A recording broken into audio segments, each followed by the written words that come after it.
हम प्रभु परमेश्वर को धन्यवाद देंगे आज की सुंदर सुबह के लिए। आज थर्सडे का दिन है। परमेश्वर ने पिछले 3 दिनों में हमारी रक्षा की और आज प्रभु ने मौका दिया है कि हम एक साथ मिलकर प्रभु की महिमा करें। आज के दिन की शुरुआत प्रभु के इस वचन के साथ। आज के दिन में मैं आप सभी का स्वागत और वेलकम करना चाहूँगा इस डिवोशन में, जो डिवोशन की सेवकाई प्रभु ने हमें दी है कि हम एक दूसरे के साथ मिलकर प्रभु की महिमा कर सकें, एक दूसरे के लिए दुआ कर सकें और इस गीतों के द्वारा परमेश्वर की महिमा को हम देख पाएं।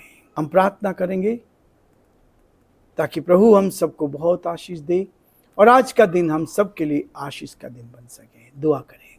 जीवते और सच्चे विश्वास के योग्य परमेश्वर, हमारा हृदय आपके प्रति धन्यवाद से भरा है प्रभु कि आपने सुंदर समय में दिया है। आज का थर्सडे का दिन दिया प्रभु ताकि आपकी महिमा कर सकें, आपके नाम को हम धन्य कह सकें, आपके नाम को ऊंचा उठा सकें। हमारे सारे भाई बहनों को जो आज हमारी आवाज को सुन रहे हैं उन सब के लिए हम प्रार्थना करते हैं आपकी आशीष उन पर बनी रहे, उनके जीवनों को अपने हाथों में ले, बीमारी से, परेशानी से, कठिनाई से, दुख और मुसीबत से बचाएं और आपका दया का हाथ साथ बना रहे ताकि सारी परिस्थितियों में परमेश्वर आप ही का नाम ऊंचा किया जाए। हम बड़े आदर के साथ, दीनता, नम्रता के साथ हमारे प्रदेश के मुख्यमंत्री अशोक गहलोत जी को आप ही के हाथों में सौंपते हैं। प्रार्थना करते हैं उनको बुद्धि और ज्ञान से परिपूर्ण कर इस प्रदेश का संचालन करने में आप मदद करें ताकि वो आगे बढ़ते जाएं और तरक्की करते चले जाएं और आपके नाम को धन्य कह सके। हमारे देश के लिए, देश के प्रधानमंत्री के लिए, राष्ट्रपति जी के लिए प्रार्थना करते हैं आप उनको भी संभाले, बुद्धि और ज्ञान से परिपूर्ण कर आपका दया का हाथ उनके साथ बना रहे ताकि वो आपके नाम में आगे बढ़कर आपकी महिमा करें। सारी महिमा, आदर, गौरव आपको देते हुए इस प्रार्थना को अपने प्रभु, अपने धारकर्ता यीशु मसीह के नाम से मांगते हैं, आमीन।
सब तेरे लिए, तूने भी उसे छेड़ा था, फिर भी प्यार से वो बुलाता। जाता क्यों नहीं तू उसके पास, फिर भी प्यार से वो बुलाता। जाता क्यों नहीं तू उसके पास।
पछताने से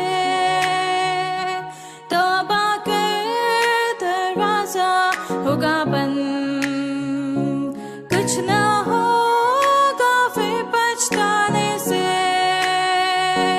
अरे ख्वाब से देखेगी याद रहो पर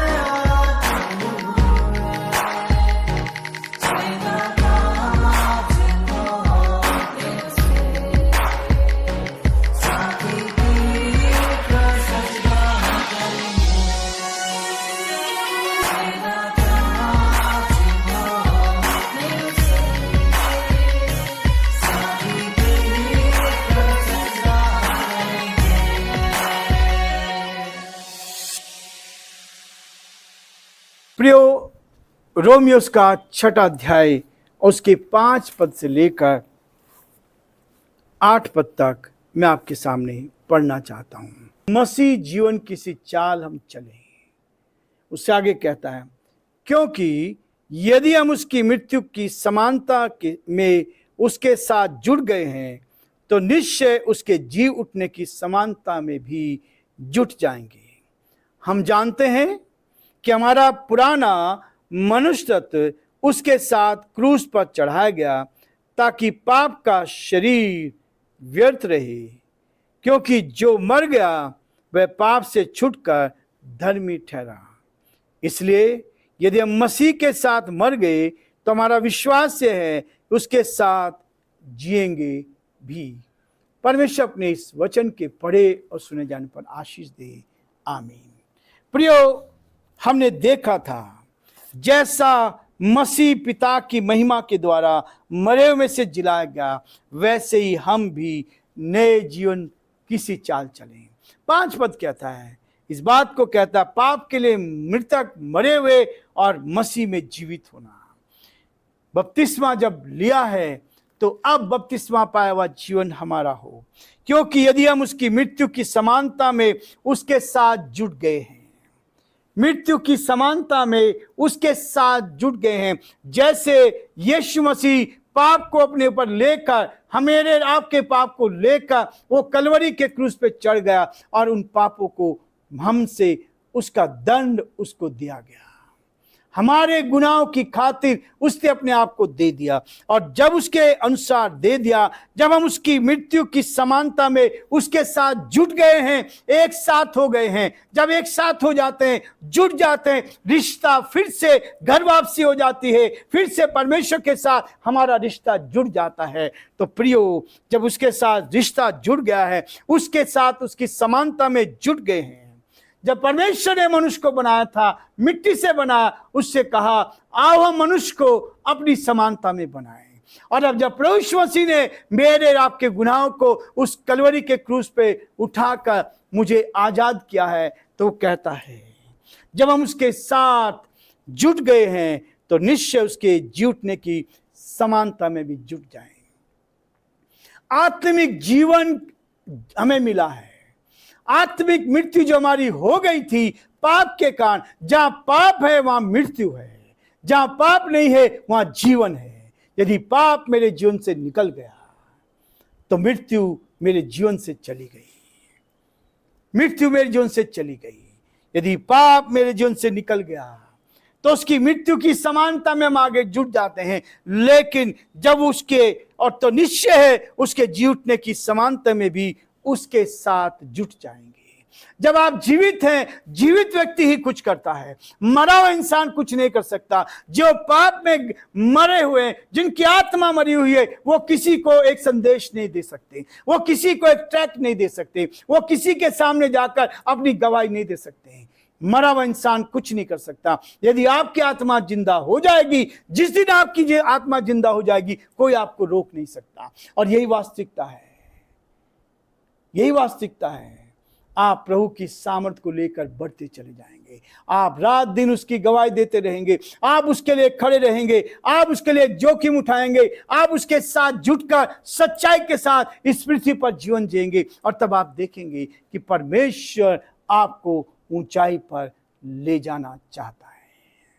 आत्मिक जीवन जितना मजबूत होगा उतना ही आप संसार में मजबूत होंगे। आज लोग मजबूती किससे देखते हैं? जिसके पास पैसा है वो अपने आप को मजबूत समझता है। पैसे वाला व्यक्ति सोचता है कि मैं सबसे तो धर्मी हूं और सबसे ज्ञानवान हूं। संसार में हमसे ज्यादा पैसा है लोगों के पास। प्रियो, संसार के लोगों के पास बहुत पैसा है, बहुत पैसा है। हम तो उनके सामने कुछ भी नहीं है, लेकिन हम लोग समझते हैं हमारे पास पैसा है, लोग हमारे अधिकार में रहे, लोग हमारी बात माने, जो कुछ हम कहे वैसा करें, और हम किसी की बात ना माने, हम किसी की बात ना माने। यह है आज की वास्तविकता। यदि परमेश्वर ने आपको यहां तक पहुंचाया है तो उसकी मेहरबानी है। इसलिए प्रियो, वो कहता है निश्चय उसके जी उठने की समानता में भी जुट जाएं। मसीह ने हमें इस पृथ्वी पर रखा है ताकि हम एक दूसरे की मदद करें, एक दूसरे के भले के काम आए, केवल अपने स्वार्थ के लिए नहीं, हम दूसरों की भलाई के लिए काम करें। यदि हम भलाई करना जानते हैं, नहीं करते, तो पाप करते, वचन कहता है। प्रियो, ये वचन कह रहा है यदि आप भलाई करना जानते हैं और फिर भलाई नहीं कर पा रहे हैं और नहीं करते, तो इसका मतलब आप पाप कर रहे हैं। परमेश्वर का वचन कहता है यदि आप जिस काम के लिए बने हैं, आप एक दूसरे की भलाई के लिए। यीशु मसीह ने कहा मैं धर्मियों को नहीं पापियों को बचाने आया हूं।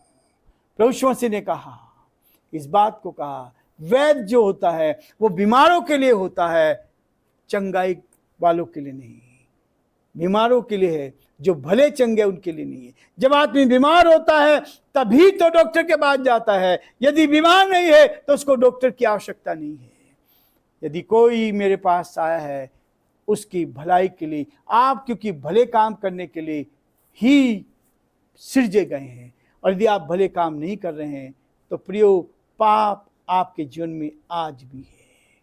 परमेश्वर का वचन कहता है हम भले काम के, जो पाप, जो भला नहीं करता, भलाई करना जानता और नहीं करता है, वो पाप करता है। इसलिए वो कहता है हम उसकी मृत्यु की समानता में जुट गए हैं तो निश्चय उसके जी उठने की समानता में भी जुट जाएंगे। ये हमारा काम होना चाहिए। एक एक व्यक्ति जो हमारे पास आता है, हमें उसकी भलाई के लिए सोचना है। परमेश्वर ने आपके पास किसी व्यक्ति को भेजा है, और यदि आप उसकी समस्या का समाधान नहीं कर सकते, तो संसार में बहुत सारे लोग हैं जो उनकी समस्या का समाधान अपने तरीके से करेगा। प्रियो, बहुत बार हम बहुत हल्के रूप में इन बातों को लेते हैं। परमेश्वर ने हमें जिलाया है तो किस काम के लिए जिलाया? भले काम करने के लिए, नए जीवन किसी चाल चलने के लिए, ताकि आप संसार से अलग देखें। संसार के लोग ये चीज सोचते हैं, आत्मिक व्यक्ति ये चीज नहीं सोचता है। आत्मिक व्यक्ति आत्मिकता से जीवन जीता है। यदि कोई मेरे पास आता है तो मैं उसको कभी खाली हाथ लौटने नहीं देता। यदि मुझसे मेरे पहुंच में भी नहीं है, फिर भी मैं कोशिश करता हूं कि उसकी मदद की जाए, क्योंकि काम यही है। बनाया परमेश्वर ने, मुझे जीवन दिया है। हो सकता है कल मुझे जीवन ना मिले, मैं किसी की भलाई ना कर पाऊं, लेकिन जब आप भले काम के लिए बने हैं तो आप उसकी भलाई जरूर करें। जितना हो सकता है उतनी उसकी भलाई करें। प्रभु आप सबको बहुत आशीष दे, और प्रभु का हाथ आप पर और आपके परिवार पर बने।